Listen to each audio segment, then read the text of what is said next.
Once upon a time, in a small village called Aloy, which means House of Joy in Yoruba, there lived a young girl named Adesuwa. Adesuwa was known for her curious mind and her love for adventure.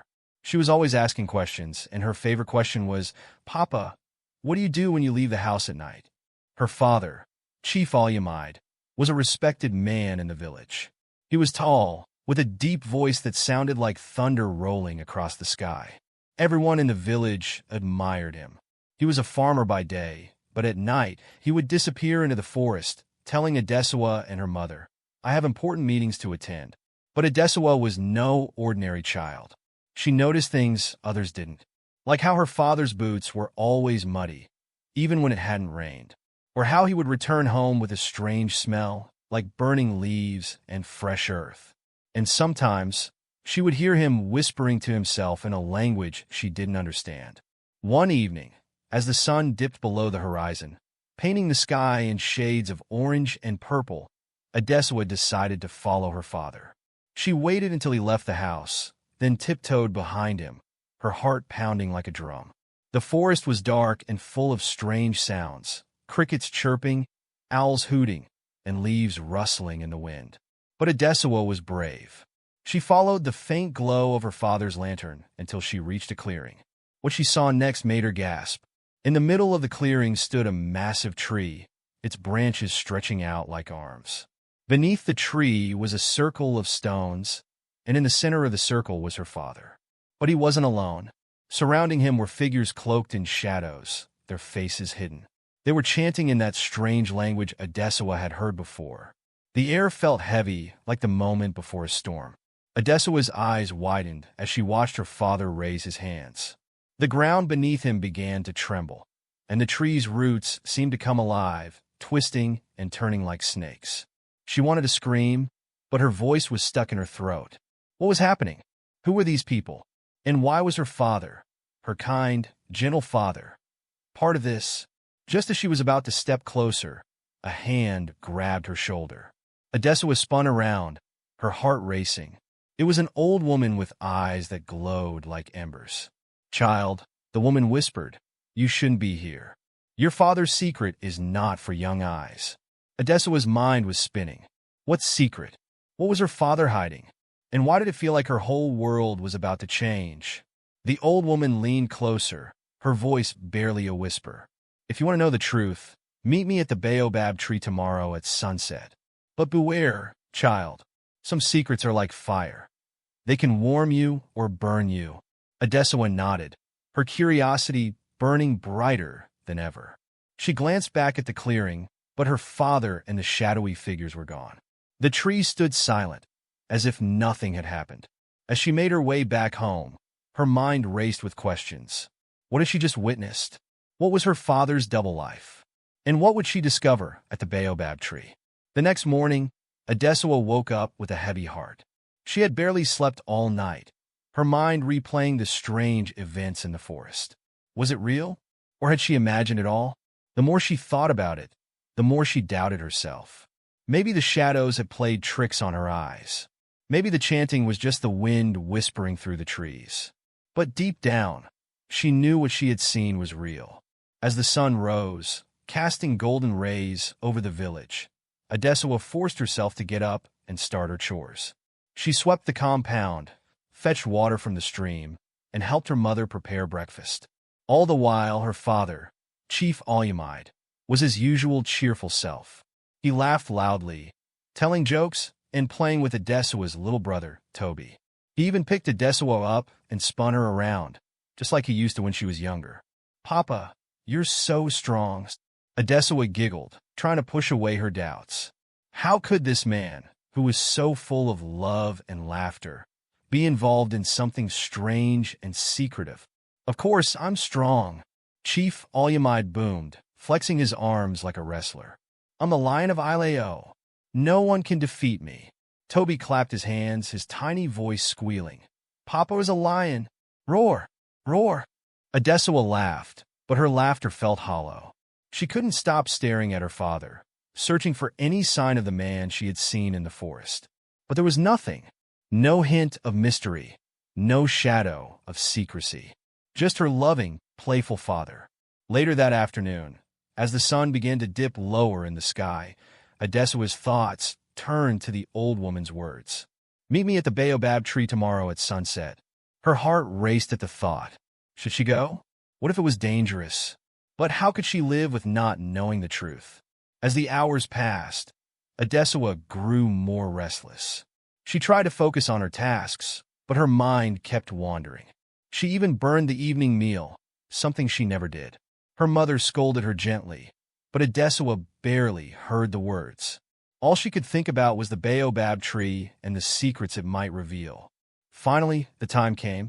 The sun was a fiery ball on the horizon, and the village was bathed in a warm, orange glow. Adesuwa told her mother she was going to fetch firewood, a chore she often did, so no one would suspect anything. She grabbed a small basket and headed toward the forest, her heart pounding with every step. The baobab tree was not far from the village, but it felt like a journey into another world. The tree was ancient, its trunk wide and gnarled, its branches twisting toward the sky like giant fingers.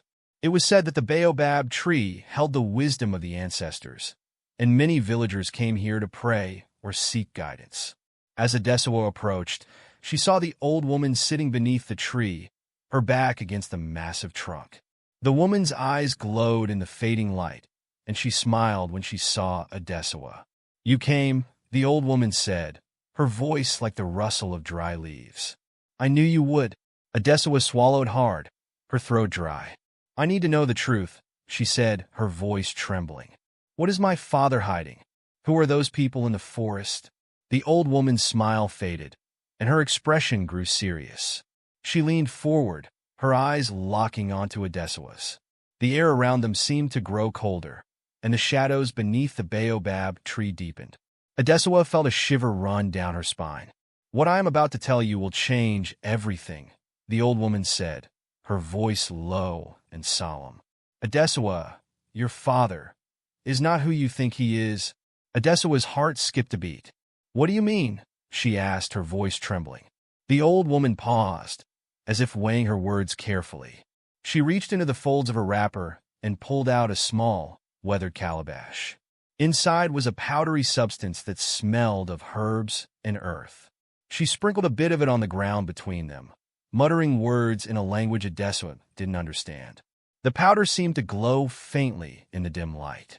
"Long ago," the old woman began, "before you were born, there was a man named Adesuwa. He was strong, kind, and full of dreams. He had a wife and a young son, and he worked hard to provide for them. But one day, tragedy struck. Adesuwa was killed in a terrible accident. His life was cut short, and his dreams were left unfulfilled." Adesuwa's eyes widened. "Adesuwa? That's my father's name." The old woman nodded slowly. "Yes, child, but the Adesuwa you know is not the same Adesuwa. When the original Adesuwa died, his spirit could not rest. He had too much left to do, too much love to give. So, he made a pact with the ancestors. They allowed him to borrow a new life, to return to the world in a different body. He was reborn as the man you now call father." Adesuwa's mind was reeling. She felt like the ground beneath her was shifting. "So, my father is a spirit," she whispered. The old woman shook her head. "Not exactly. He is a man, but his life is tied to the spirit world. The ancestors gave him a second chance, but it comes with a price. He must serve as a bridge between the living and the dead, ensuring that the balance between the two worlds is maintained. That is why he meets with the others in the forest. They are like him, spirits who have returned to fulfill unfinished destinies." Adesuwa's heart was pounding. She thought of her father's laughter, his strong arms, the way he played with Toby. How could he be anything other than her loving father? But then she remembered the strange things she had noticed. The muddy boots, the whispers, the chanting in the forest. It all made sense now. The old woman leaned closer, her voice dropping to a whisper. "But there is more, Adesuwa. The ancestors' gift is not eternal. Your father's time in this world is limited. When his mission is complete, he must return to the spirit world. And when that happens, you must be ready." Adesuwa's eyes filled with tears. "No, I don't want him to leave." He's my father." The old woman's expression softened. "I understand, child, but this is the way of the world. The ancestors do not give without taking. Your father knows this, and he has accepted it. But you must be strong. You must prepare yourself for what is to come." Adesuwa wiped her tears, her mind racing. "What can I do? How can I help him?" The old woman smiled faintly. "There is a way, but it is not easy. You must prove yourself worthy to the ancestors. You must show them that you are brave, wise, and true. Only then can you help your father complete his mission and perhaps, just perhaps, buy him more time in this world." Adesuwa's heart swelled with determination. "I'll do it. Whatever it takes, I'll do it." The old woman nodded. "Good. But remember, the path ahead is dangerous. The spirits are restless, and not all of them are friendly. You must be careful, and you must tell no one what you have learned tonight. Not your mother, not your brother. No one." Adesuwa nodded, her resolve hardening. "I won't tell anyone. I promise." The old woman reached out and placed a hand on Adesuwa's shoulder. Her touch was warm, like the sun breaking through the clouds. "You are brave, Adesuwa, just like your father. Now go home and rest. Tomorrow, we will begin your journey." As Adesuwa walked back to the village, her mind was a whirlwind of emotions. She felt fear, sadness, and determination all at once. But above all, she felt a deep love for her father. No matter what he was, spirit or man, he was her father, and she would do whatever it took to help him. That night, when Adesuwa returned home, her heart was heavy with the weight of the old woman's revelation. She crept into the house quietly, careful not to wake her mother or little brother, Toby. As she lay on her mat, staring at the thatched roof above, her mind raced with memories of her father. She remembered how he would carry her on his shoulders during festivals, his deep laughter echoing through the village. She remembered the way he would tell stories by the firelight, his voice weaving tales of brave warriors and cunning animals. She remembered how he would play with Toby, tickling him until the little boy squealed with joy. And she remembered how he would look at her mother, his eyes filled with love and admiration. Tears welled up in Adesuwa's eyes as she thought about the old woman's words. "One day, your father will disappear." The thought was unbearable. How could she live without him? How could Toby grow up without his father's guidance? How could her mother carry on without her partner? Adesuwa clenched her fists, her determination hardening like iron. She wouldn't let it happen. She would do whatever it took to keep her father with them. She would fight the spirits, the ancestors, even the gods themselves if she had to. Her father belonged with his family, and she would make sure he stayed. The next morning, Adesuwa woke up early, her resolve unshaken. She told her mother she was going to the stream to fetch water, but instead, she made her way back to the baobab tree. The old woman was already there, waiting for her. "I'm ready," Adesuwa said, her voice steady. "Tell me what I need to do." The old woman studied her for a moment, then nodded. "What I am about to ask of you is not easy, Adesuwa. To save your father, you must journey to the underworld, the realm of the ancestors. There, you'll find a special egg, the Aloy. This egg holds the essence of life and death. If you could bring it back to me, I can use it to summon your father's original spirit and appease it. Once the spirit is at peace, it will release its hold on your father's current life, and he will remain here on Earth until his natural death." Adesuwa's heart pounded, but she didn't hesitate. "I'll do it. Tell me how to get there." The old woman handed her a small pouch filled with herbs and a tiny carved wooden figure. "This will protect you," she said. "But remember, the underworld is full of dangers. Spirits will try to distract you, tempt you, even frighten you. You must stay focused. Your love for your father and your pure heart will guide you. But you must be brave." Adesuwa took the pouch and the carving, clutching them tightly. "I'm ready." The old woman led her to a hidden path in the forest, one Adesuwa had never seen before. The trees seemed to close in around them, their branches forming a dark canopy overhead. At the end of the path was a deep, dark hole in the ground, surrounded by glowing mushrooms and strange symbols carved into the earth. "This is the entrance to the underworld," the old woman said. "Once you enter, you must not look back. Follow the path, and you will find the egg. But beware, Adesuwa. The spirits will test you. Adesuwa took a deep breath and stepped into the hole. The air grew colder, and the darkness seemed to swallow her whole. But she pressed on, her heart steady. She walked for what felt like hours, the path twisting and turning like a snake. Along the way, she encountered spirits, some beautiful, some terrifying. They whispered to her, trying to lure her off the path. Adesuwa, one spirit called, its voice sweet like honey. Why are you here? Come, rest with us. You don't need to suffer. Another spirit appeared, its face twisted in anger. Turn back, foolish girl. The underworld is no place for the living. But Adesuwa ignored them. She held onto the pouch and the carving, focusing on her father's face. She thought of his laughter, his strength, his love. She thought of Toby and her mother, and how much they needed him. Her love for her family gave her the strength to keep going. Finally, she reached a clearing. In the center was a nest made of golden threads, and inside it was the egg, the Aloy. It glowed with a soft, warm light, and Adesuwa knew she had found what she was looking for. But as she reached for the egg, a shadowy figure appeared before her. It was tall and imposing, its eyes glowing like embers. WY figure appeared before her. It was tall and imposing, its eyes glowing like embers. Who dares to take the egg of life and death? It boomed. Adesuwa stood her ground, her voice strong. I am Adesuwa, daughter of Olumide. I have come to save my father. Please let me take the egg. The figure studied her for a moment, then stepped aside. Your love and bravery have proven you worthy. Take the egg, Adesuwa. But remember, the journey back will be even more dangerous. Adesuwa grabbed the egg and began her journey back. The spirits tried to stop her, but her pure heart and determination shielded her. She climbed out of the underworld, exhausted but victorious. When she emerged, the old woman was waiting for her. Adesuwa handed her the egg, her hands trembling. I did it, she said. I brought the egg. The old woman smiled, her eyes filled with pride. You are truly brave, Adesuwa. Now, we will summon your father's original spirit and set him free.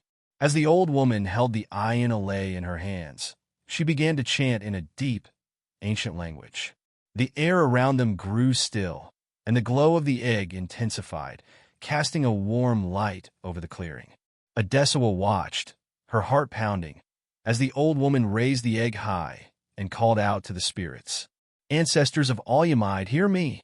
I summon the spirit that walks in this man's body. Come forth and be at peace. At that very moment, back in the village, Chief Olumide was sitting with his family, telling Toby a story. Suddenly, he stopped mid-sentence. His eyes widened, and he clutched his chest as if something had been pulled from him. He fell to the ground, gasping for breath. Adesuwa's mother screamed, and Toby began to cry. Olumide, Olumide, what's wrong? His wife cried, shaking him. But then, just as suddenly as it had begun, it was over. Chief Olumide sat up, blinking in confusion. He looked around, his face filled with wonder. What happened? He asked, his voice soft and disoriented. His wife hugged him tightly, tears streaming down her face. You scared us? Are you okay? Olumide nodded, but he looked different somehow. His eyes, once filled with the weight of secrets, now seemed lighter, freer. He smiled at his wife and son, but there was a hint of sadness in his smile, as if he couldn't quite remember something important. Meanwhile, back at the baobab tree, the old woman lowered the egg. The glow faded, and the air returned to normal. She turned to Adesuwa and placed a hand on her shoulder. It is done, the old woman said. Your father's original spirit has been appeased and has returned to the ancestors. The part of him that was tied to the spirit world is gone. He is now fully human, free to live out his natural life with his family. Adesuwa's eyes filled with tears of relief. Thank you, she whispered. Thank you so much. The old woman smiled. You did this, Adesuwa. Your love and bravery saved your father. Never forget that. Adesuwa ran home as fast as she could. When she arrived, she found her father sitting with her mother and Toby, laughing and talking as if nothing had happened. He looked up when she entered, his face lighting up with joy. "Adesuwa, there you are," he said, opening his arms. "Come, join us." Adesuwa ran into his arms, hugging him tightly. She could feel the difference in him. The heaviness was gone. He was just her father now, no longer burdened by the secrets of the spirit world. From that day on, life in the Alyamide household returned to normal.